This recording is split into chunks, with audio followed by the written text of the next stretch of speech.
Amém. Vocês podem ir para as salinhas. Que as professoras também sejam capacitadas, guardadas em nome de Jesus. Amém. Que tempo gostoso de louvor, de adoração nessa noite. Lu, toda a equipe, todos ungidãos aí. Foi muito bom. Mas, boa noite a todos. Nossa, vocês cansaram no louvor já? Boa noite a todos. Aí sim, nós estamos no pique já desde cedo. Saímos daqui 7 horas da manhã, já fomos para Curitiba, já ministramos um culto lá. A primeira ceia da Comunidade da Graça em Curitiba nesse domingo. Foi um tempo preciosíssimo. Alguns irmãos aqui conosco também. Estava lá Gus, Letícia na mídia, o pessoal todo, Neto, Vini, Evelyn, galera toda aí. E a turma está aqui na pegada, assim, enchendo mais. Não está fácil não, mas está gostoso, viu? Está muito bom. E a gente está muito animado para essa noite, na expectativa que o Senhor continue ministrando aquilo que já aconteceu nesta manhã. Vidas sendo curadas, transformadas, renovadas, através da palavra de Deus. O tema desse ano da Comunidade da Graça qual é? Quem lembra aí? Quem ama? Quem ama anda juntos. E essas próximas semanas, nós estaremos ministrando em cima deste tema, quem ama, anda junto. E o tema desta noite, relacionado à celebração da unidade, é além das nossas diferenças. Além das nossas diferenças. Porque quem ama, anda junto, e isso fala de aliança. O fato de nós sermos um com Cristo, pelo amor dele, nos leva a andar juntos, estar lado a lado, uns com os outros, numa aliança que vai além das nossas diferenças. Isto é aliança, é além das nossas diferenças, que nos conduz a ser um com Deus e uns com os outros. Vertical, horizontal.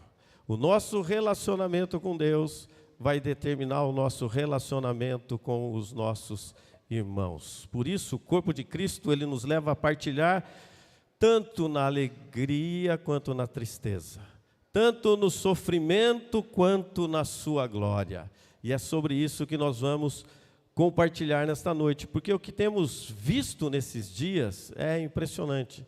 Mais de 90%, se desse para nós colocarmos numa porcentagem, o número dos aconselhamentos que nós fazemos, tanto eu quanto a pastora, nós temos visto que os problemas que as pessoas enfrentam na vida é relacionado aos relacionamentos. Os relacionamentos. Então, muitas crises que nós vivemos, a raiz, ela vem dos relacionamentos e acontece muitas vezes no outro. E a gente acaba trazendo para dentro de casa. Todos nós temos dificuldades, todos nós temos lutas, todos nós temos as adversidades, seja com filho, seja no casamento, seja com amigo, seja com parente, seja com vizinho, seja no trabalho, na igreja, na tua célula. Todos nós temos esses problemas. Mas um problema que às vezes afeta em uma área específica, ela não acaba ficando apenas naquela área, a gente acaba trazendo ela ou para dentro de casa ou para dentro do trabalho. Se a gente tem um problema no trabalho, acaba interferindo no casamento. Se a gente tem um problema no casamento, acaba interferindo com os filhos. Se a gente tem um problema no ministério, acaba interferindo no crescimento, na multiplicação daquilo que Deus tem para as nossas vidas. Então nós, talvez por um momento, nós podemos até pensar o quê? Será que vale a pena a gente se relacionar? Será que vale a pena a gente viver cercado de pessoas? Será que não vai ser muito melhor eu me isolar, eu ficar fora, para que minha vida talvez caminhe aí como um mar de rosas? Eu quero dizer para você que talvez algum período a gente até consiga isso. Mas quando nós começamos a caminhar longe das pessoas, o nosso emocional fica abalado. O nosso emocional, ele começa a sofrer. E nós não resistiríamos muito tempo se nós nos isolássemos. Por isso, nessa noite, corpo, sangue de Cristo, dia de ceia. E ceia fala do quê? Relacionamentos. Relacionamentos restaurados na obra da cruz. Relacionamentos restaurados em Jesus. E quando nós entendemos que nós não conseguimos viver fora do corpo, nós vamos ver que não há vida saudável sem bons relacionamentos. Nós precisamos uns dos outros. Nós não conseguimos viver sozinho.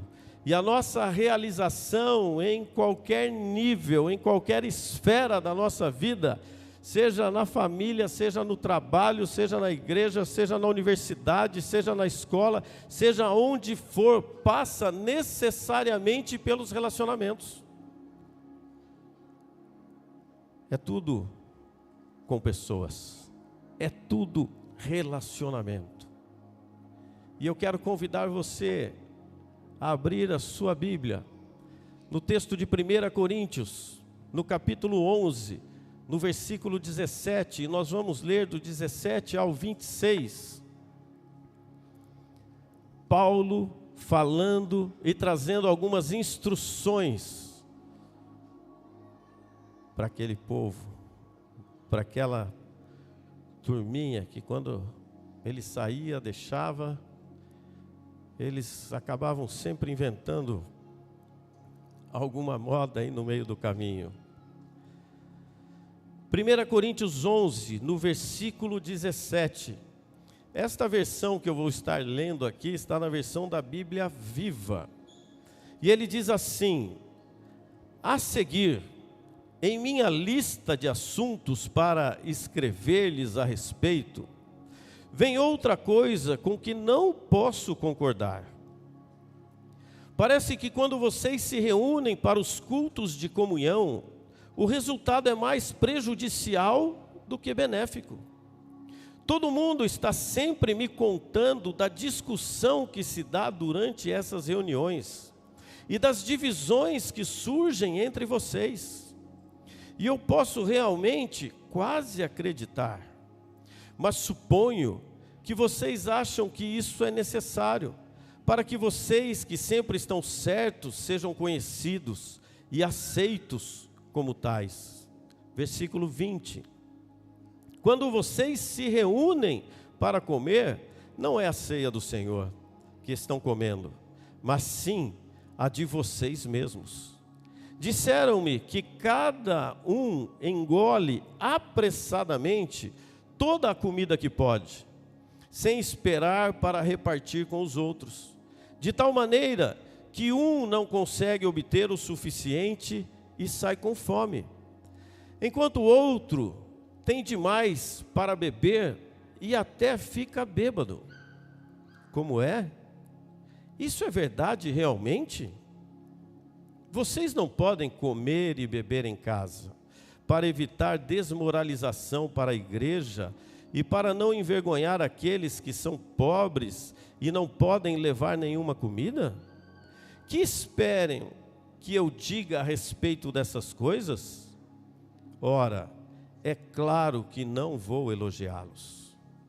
Versículo 23.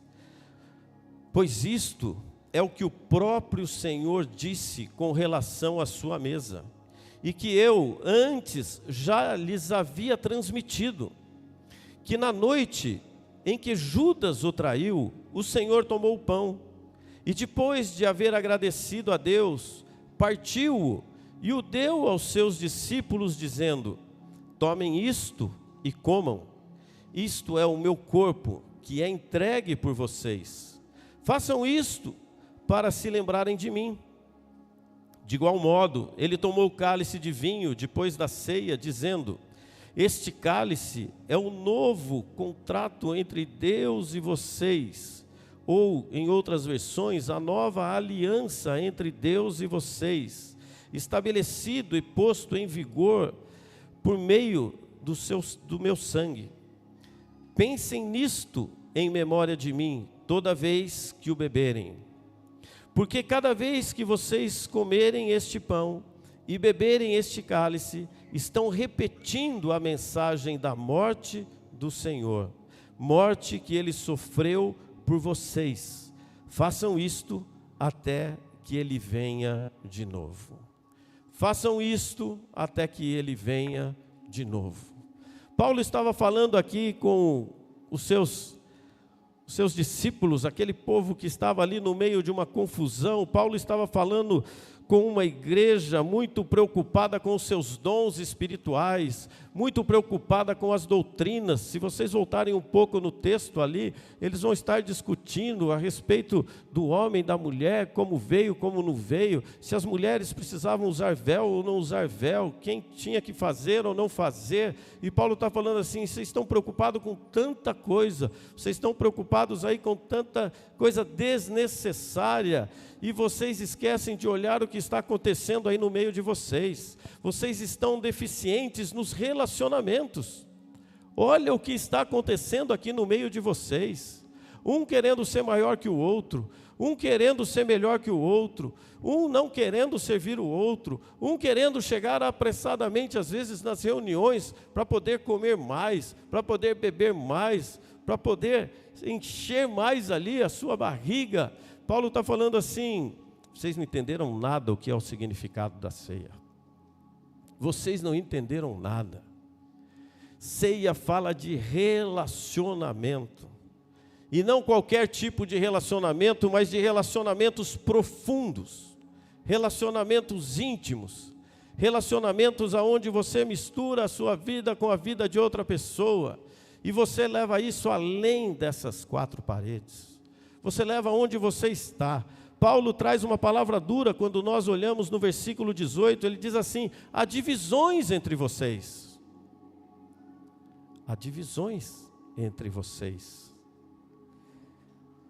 E talvez no nosso meio, ou talvez lá no seu trabalho, ou talvez na sua casa, ou talvez aonde você tem convivido nesses dias, há pessoas que estão cheias no seu coração de discórdia, de inveja, de carnalidades, de sentimentos que Deus não se agrada. Talvez aonde você esteja colocado, plantado, talvez você já comece aí a trazer à sua memória como está esse ambiente, como está esse momento. Mas talvez você possa até estar se perguntando: pastor, mas por que Deus permitia essas crises dentro da igreja? Sabe para quê, meus irmãos? Porque é na crise que aparece realmente quem nós somos, ou quem o outro é.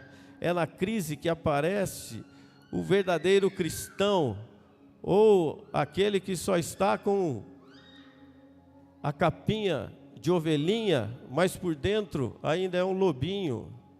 É nas crises, é nos conflitos que é revelada todo o nosso coração e os sentimentos que estão dentro de nós. Toda crise de relacionamento revela o nosso coração. Toda crise de relacionamento revela o que está dentro do nosso coração. Tanto que Paulo diz: não é esta a vontade de Deus para nós. Não é a discussão, não é a confusão, não é o egoísmo, não é a soberba, não é o orgulho, não é nada disso. Esta não é a vontade de Deus, mas isto é necessário para que nós venhamos a conhecer uns aos outros. O conflito que você está passando hoje, meu irmão, minha irmã, o conflito que você está passando hoje, eu sou capaz de dizer que é necessário. Não é nada sem propósito, sem motivo, mas é para que você conheça o coração daqueles que estão ao seu lado. Para que você possa apresentar o seu coração para aqueles que estão ao seu lado. Os conflitos, as lutas, elas nunca são sem propósito. Às vezes nós pensamos que nós conhecemos o coração daquele que está ao nosso lado, talvez por belas palavras, mas o próprio Cristo, ele já sabia que as belas palavras por um momento vinham até ele, mas que quando ele fosse chegando até o final, até a cruz, todos aqueles que o elogiavam, todos aqueles que o exaltavam, eram os mesmos que puxaram o tapete dele. Eram os mesmos que fugiram, eram os mesmos que o negaram. Então nós conhecemos de verdade o coração das pessoas, é na crise, é no conflito. E sabe qual a melhor dica? Contraria. Você quer conhecer realmente uma pessoa? Contraria. E aí você vai saber como ela é. Fala um não para ela, mas com sabedoria, com graça e tendo o conhecimento da causa. Contraria e você vai ver qual o coração desta pessoa. Paulo fala no versículo 17 que as reuniões faziam mais mal do que bem. E ele continua no versículo 20, dizendo que havia até morte, porque eles participavam da ceia de maneira indevida. Imagina a confusão que não era. Vocês conseguem imaginar? Eu sempre comento aqui, né, que quando eu vou lendo esses textos, a gente sai, a gente tenta se colocar lá no ambiente. Imagina a confusão que não era. A ceia, amados, é um memorial, é o que diz o texto. Fazei isso em memória de mim. A ceia, ela nos remete ao sacrifício que Jesus fez por cada um de nós. A ceia, ela fala que é para a nossa salvação e que não vem pela nossa força, não vem pela nossa sabedoria, não vem pelas obras que nós possamos fazer, não vem pelo nosso caráter, mas é um dom de Deus. Foi ofertado para nós, foi dado o melhor por cada um de nós, pela morte, pela ressurreição de Jesus Cristo na cruz, para o perdão dos nossos pecados. Perdão dos nossos pecados. Pecados, pastor, o que é pecado? Vou continuar repetindo todas as vezes que eu declarar essa palavra. Pecado é transgressão voluntária da palavra de Deus. É você conhecer e saber o que está escrito e fazer ao contrário, não obedecer. Sabe que tem um manual, mas vai lá e anda na contramão, e anda de outro lado. Mas Paulo aqui dá algumas instruções. Paulo aqui dá algumas lições. E eu quero destacar pelo menos 5 lições que nós vemos aqui nesse texto. E o primeiro ponto, a primeira lição que nós vemos aqui a partir do versículo 23 é: na noite em que ele foi traído. Traição. Traição. E por que Paulo começa falando de traição? Por que Paulo começa falando de traição? Porque ele está falando de relacionamentos. Ele está falando e lembrando daquilo que nós lemos aqui um pouco à frente a respeito de Judas. Judas andou com Jesus. Judas cuidava dos recursos de Jesus, dos discípulos. Judas era amigo de Jesus. Judas, ele comeu na mesa com Jesus. Judas, ele estava caminhando 3 anos e meio junto com Jesus. Judas viu os milagres, viu os prodígios, viu as maravilhas, ouviu cada pregação. Na última ceia ainda Jesus fez o quê? Pegou o pão, partiu, molhou no vinho e serviu a Judas. Judas tinha intimidade com Jesus. Intimidade com Jesus. Mas no fim, o que acontece? Judas troca toda essa amizade, todo esse relacionamento por 30 moedas de prata. Eu creio que talvez nós, em algum momento da nossa caminhada, em algum momento da nossa vida, nós já fomos traídos. Talvez uns numa intensidade maior, outros numa intensidade menor. E a traição, ela é um dos golpes mais difíceis, mais duros na nossa vida. Dói ser traído.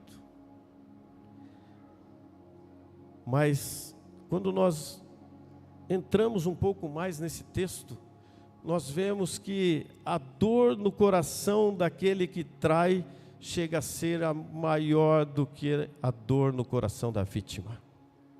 Aquele que trai, ele fica numa situação pior daquele que foi traído. Quando Judas percebeu o que havia sido feito, o que aconteceu? Se enforcou. Mas por que disso? Porque Judas sentiu remorso e não arrependimento.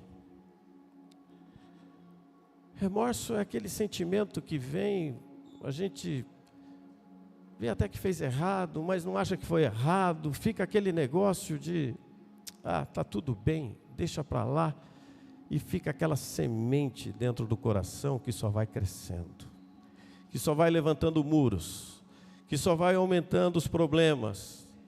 E o arrependimento, ele leva-nos a mudar de direção.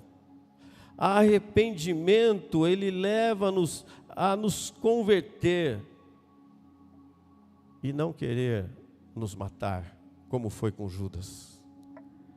E a traição, quando nós olhamos para o texto, o que acontece? Ele rompe com os relacionamentos. A traição quebra com os relacionamentos. Mas a primeira lição desta noite, dentro deste primeiro ponto, é: se você foi ou for traído algum dia, perdoe.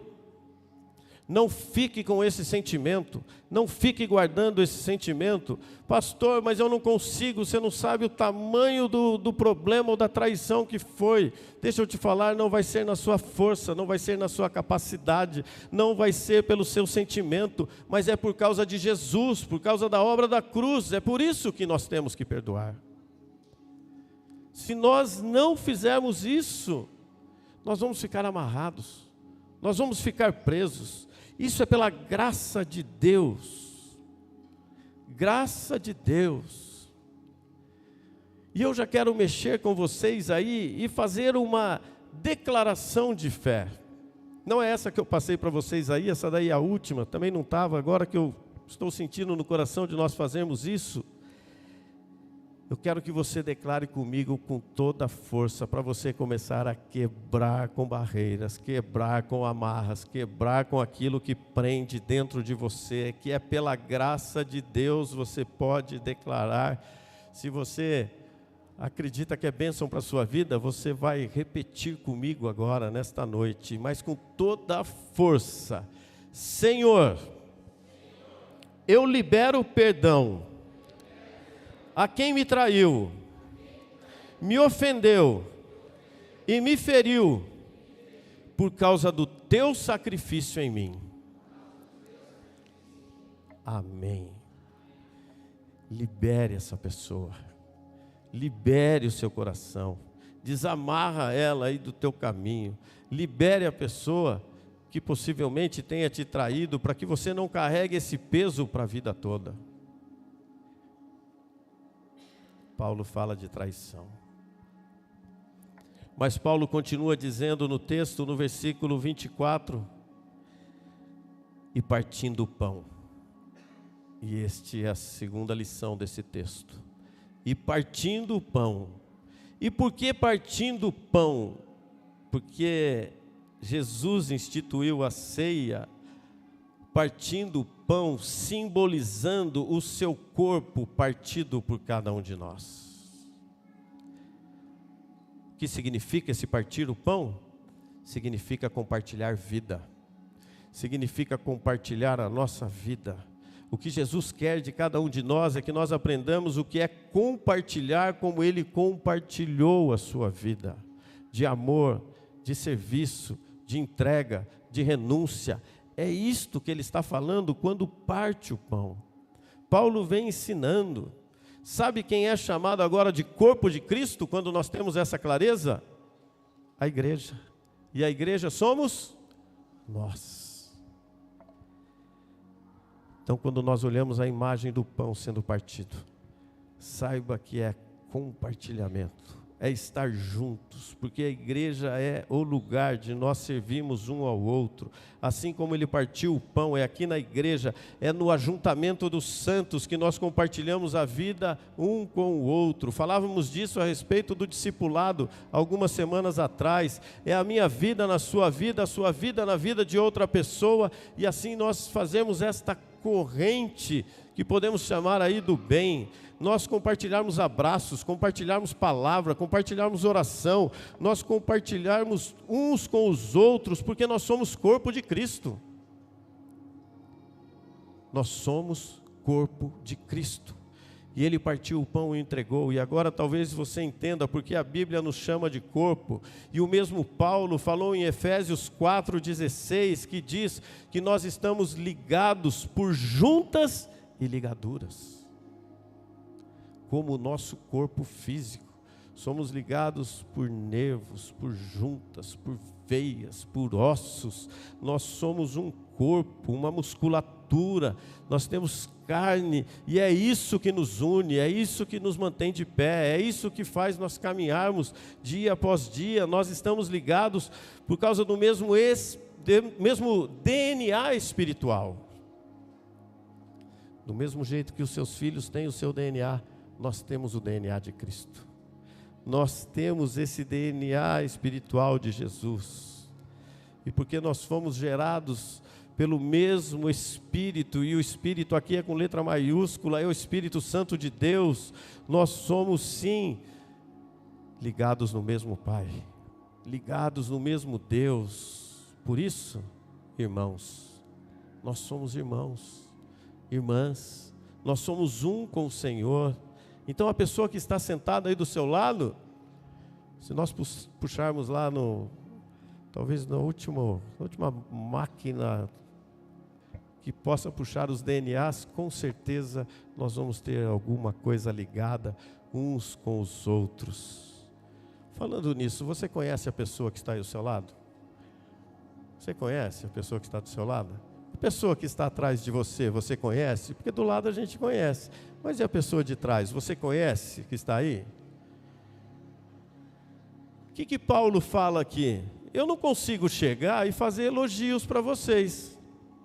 Você já fez um elogio hoje para a pessoa que está ao seu lado?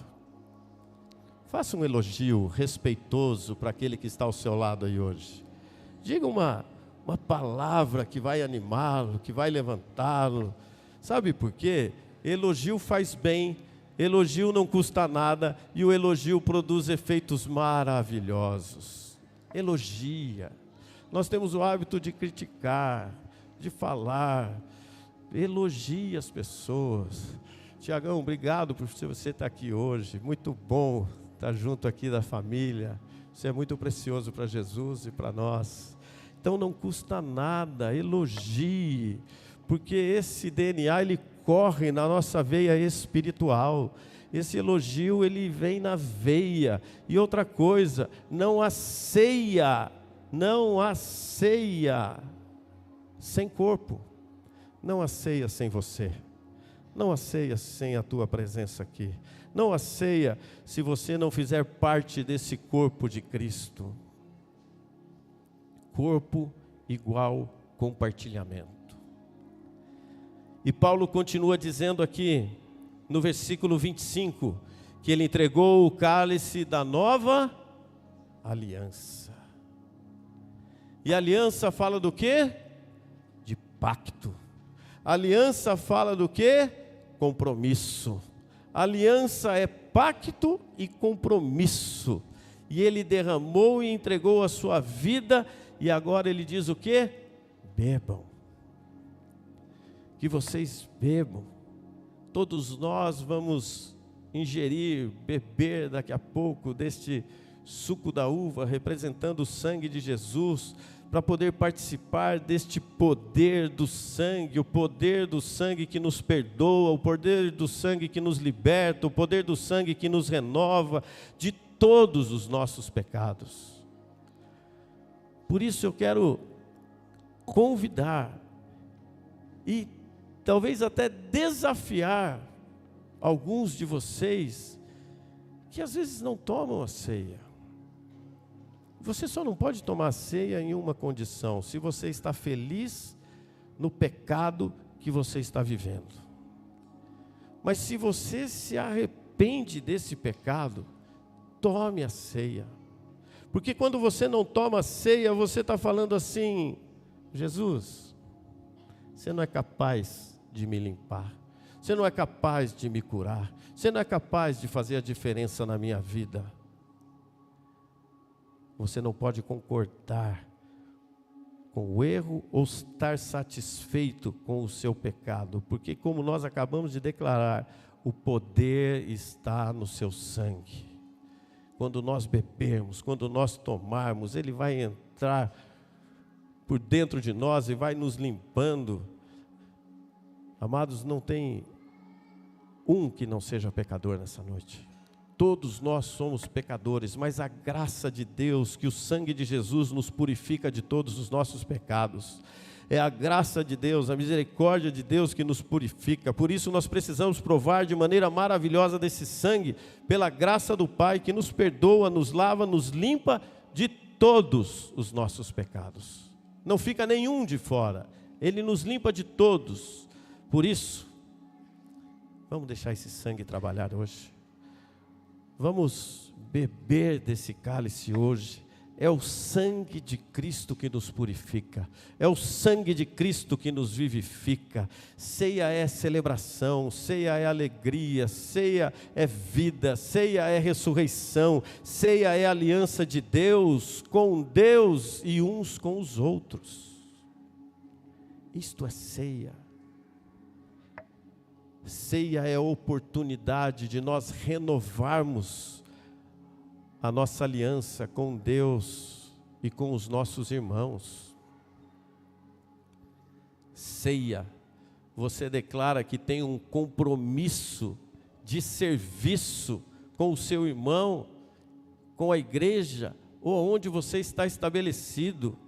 Ceia é entrega, ceia é doação, ceia é serviço, ceia é amor, ceia é símbolo da aliança, comunhão e amor entre os irmãos. Isto é ceia, isto é a nova aliança. A quarta lição que nós aprendemos nesta noite é: faça isto em memória de mim. Faça isso em memória de mim. Está lá no versículo 25. Paulo diz que a ceia é um memorial ao Senhor. E é por Ele que fazemos isso, e é dele que nos lembramos. É por Ele e é dele que nos lembramos. O Cordeiro que foi morto, mas ressuscitou. O Cordeiro que virou Rei dos Reis, Senhor dos Senhores. Este é o nosso Jesus. E quando o próprio Jesus diz para nós: eu morri por vocês para que vocês tivessem relacionamentos saudáveis.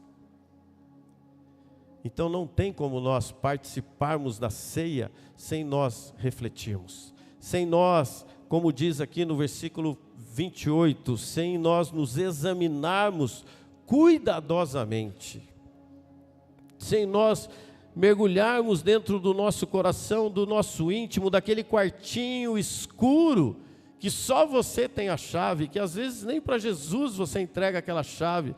Você precisa refletir, entrar, abrir, porque não tem como nós sentarmos na presença do Rei e não pedirmos perdão a Ele pelos nossos pecados e nós não dispormos a acertar os relacionamentos. Não tem como nós avançarmos, não tem como nós experimentarmos céu na terra, não tem como nós nos conectarmos.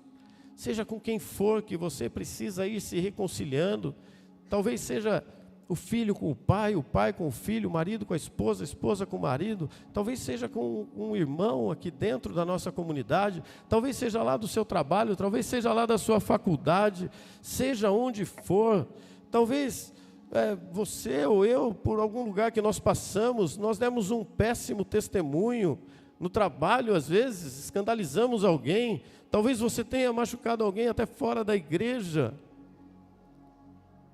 Examine-se, examine-se, examine-se.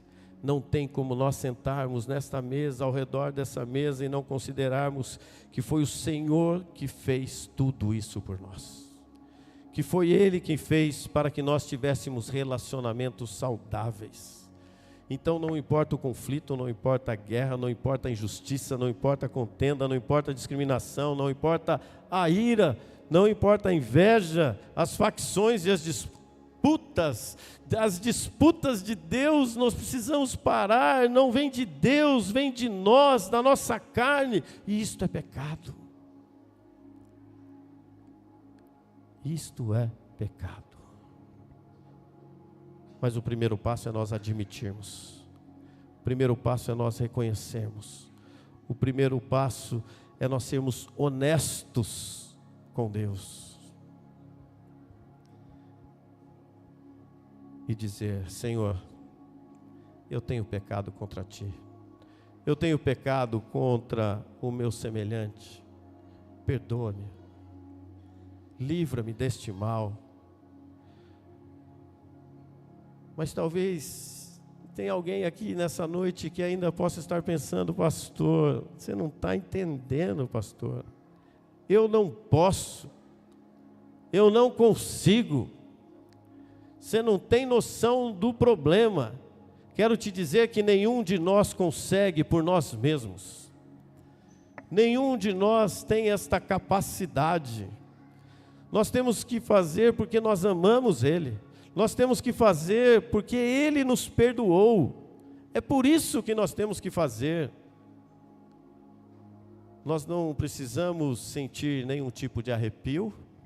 Nós não precisamos sentir qualquer outro tipo aí de sentimento, a não ser dar um passo prático. De você ir, de você chegar e de você se reconciliar. Pastor, mas eu estou certo. Mas se você está desconectado, não importa quem está certo e quem está errado. O que precisa é acertar. O que precisa é reconciliar. O que precisa é estar junto. O que precisa é nós dizermos a Ele: Senhor, mesmo sem força, mesmo sem capacidade, mesmo sem condição, eu perdoo por Tua causa. Por Tua causa. Amados, é obediência. Não tem outra palavra. É obediência. É nós obedecermos ao que está escrito. E é fazer isso em memória dEle. E a quinta e última lição que nós podemos ver nesse texto, depois de falar de traição, depois de falar de pão, depois de falar de nova aliança do cálice, depois de falar da memória, Paulo encerra dizendo que a ceia anuncia a morte do Senhor até que Jesus está voltando. Talvez é o que menos tenha sido se pregado nos últimos tempos. Jesus está voltando. E a hora que nós menos esperarmos, nós vamos estar junto dele. Nós vamos estar na glória com ele. Por isso tem que ser mais forte do que palavra. Tem que ser atitude prática. Por isso, anunciem a morte do Senhor até que Ele venha. Por isso, pregue o Evangelho até que Ele venha. É ordenança, falávamos disso. Quando nós chegarmos no céu, nós não vamos precisar ficar falando mais de Jesus, porque quem estiver lá em cima já foi aceito, já está lá com seu nome escrito no livro da vida. Por isso nós temos que falar aqui, falar agora, onde nós estivermos, por onde nós passarmos, aonde nós estivermos. E este é o maior dos segredos que nós precisamos colocar em prática nesses dias. Este é o maior acontecimento da história humana, quando nós vemos Jesus morrendo e ressuscitando, vendo um milagre vivo. Então, quando sentamos ao redor da mesa, nós estamos anunciando ao mundo o quê? A paixão de Deus por cada um de nós, o amor dele por cada um de nós. E até quando vamos fazer isso? Até que Ele venha. Nós não fazemos isso para cumprir uma agenda. Nós não fazemos isto para cumprir um protocolo. Nós não fazemos isso, mas nós fazemos isso por esses motivos. É compartilhamento, é renovo de aliança, é experiência íntima e profunda com Ele. Por isso, nós precisamos declarar. E declarar juntos. Vamos declarar em alto bom som para quem está aí do seu lado. Declara assim com bastante força: Deus ama você. E hoje é uma oportunidade de nós nos reunirmos. É o que diz o texto. Ele fala de reunir. E reunir, o que significa a palavra reunir? Reunir é unir de novo. Aquilo que estava espalhado, aquilo que estava quebrado, aquilo que estava arrebentado, aquilo que estava quase pó. E talvez possa ser o seu coração, talvez possa ser o relacionamento no seu casamento, talvez seja um relacionamento com seus filhos, talvez seja um relacionamento lá na empresa, talvez seja aí com algum irmão específico. Reunir, unir de novo. Hoje é noite de união, noite de reconciliação, noite de acerto. Jesus, amados, nós vimos no texto, ele sabia tudo que estava no coração de Judas. Tudo. E não é diferente conosco. Ele conhece tudo o que está no nosso coração. Por isso, como eu comentei, ele não se espantava nem se encantava com as pessoas. Porque ele sabia que num certo momento ele seria traído. Mas talvez você possa ter aí a interrogação: pastor, então por que ele não retirou Judas da ceia? Sabe por quê, amados? Porque ninguém, nem mesmo Judas, foi predestinado ao inferno. Nem mesmo Judas tinha para ele esta sentença. Quando Jesus dá o pão molhado no vinho para Judas, ele está falando assim: reúna-se comigo de novo, una o seu coração no meu coração de novo. Oportunidade. Jesus é o Deus da segunda chance. E Ele traz isso para você nessa noite. Reúna-se com Ele. Una-se com Ele novamente. Jesus estava dizendo, quando Ele tinha esta atitude de serviço para Ele: Judas, eu te amo. Judas, está escrito o que vai acontecer, mas ai daquele por quem vem isto acontecer.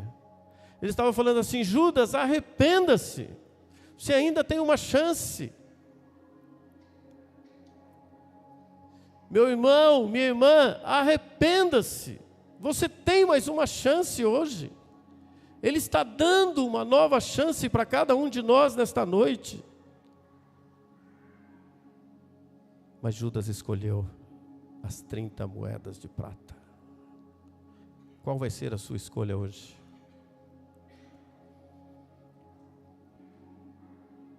O coração de Judas não se reuniu, não se uniu, não se conectou, não estava junto de novo. Judas não se reconciliou com Jesus, nem buscou ajuda dos seus parceiros de ministério. Com quem você tem caminhado?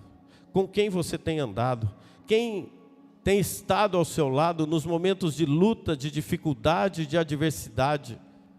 Lembra que nós falamos lá no início, lá na introdução? Nós podemos até por um tempo caminhar sozinhos, mas nós não vamos sobreviver caminhando sozinhos, porque ou nós caímos, ou nós vamos cair nas tentações, nos pecados, nas armadilhas que Satanás coloca diante de nós. Judas não buscou. Quem tem caminhado com você?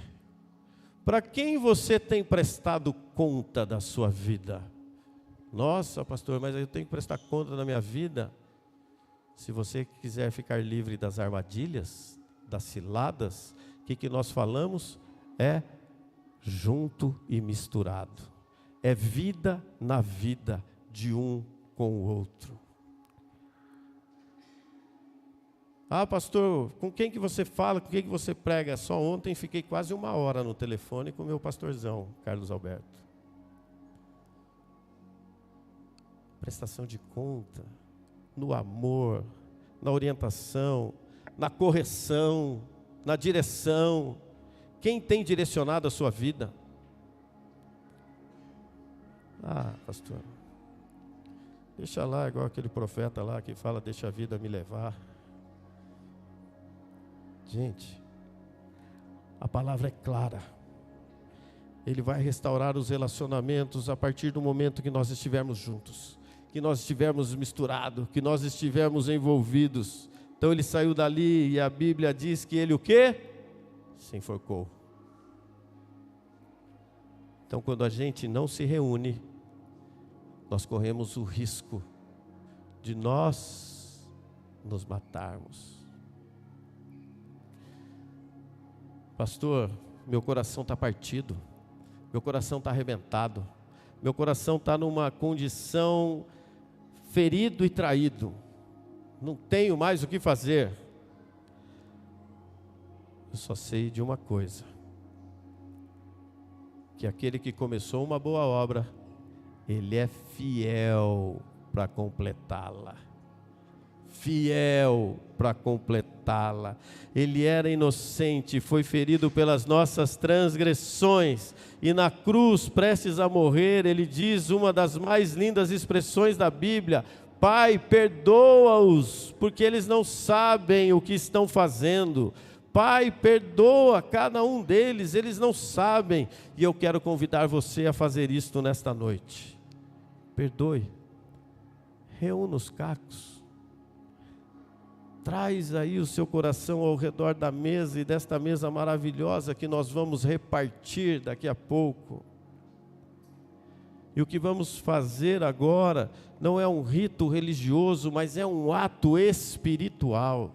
Nós vamos estar nos conectando com a cruz, conectando o céu na terra, e experimentar desta celebração da vida de Cristo em nós. E eu quero convidar os nossos amados do louvor para que já se conecte, porque o que vamos fazer hoje só depende de nós, não depende de mais ninguém, só depende de nós. Você pode estar aí com seu coração pesado, magoado, odiando aquele que te traiu, triste, mas eu quero e espero e tenho a certeza que você vai sair deste lugar renovado, curado, com seu coração leve e sarado em nome de Jesus. Vamos estar em pé, porque antes de nós recebermos a ceia, eu quero orar com vocês. Deus quer fazer uma obra completa na nossa vida. Deus quer fazer novas todas as coisas. Sabe por quê? Aquele que começou a boa obra, ele é fiel para completá-la. Ele é fiel. Ele é fiel para completá-la. Aqui nós podemos ver já pelo menos 3 lições quando a gente declara isso. Ele está falando assim: eu comecei a boa obra, deixa eu trabalhar. Eu comecei a boa obra. Sabe o que ele está falando aqui? Que a obra é boa. Eu sei o que eu estou fazendo, a obra é boa, a obra é maravilhosa. Mas quando que vai se completar essa obra? Até que ele volte. Essa obra em uns vai se completando mais rapidamente, em outros tem o seu tempo de completar. Por isso, deixa o Senhor trabalhar no seu coração. Porque quem ama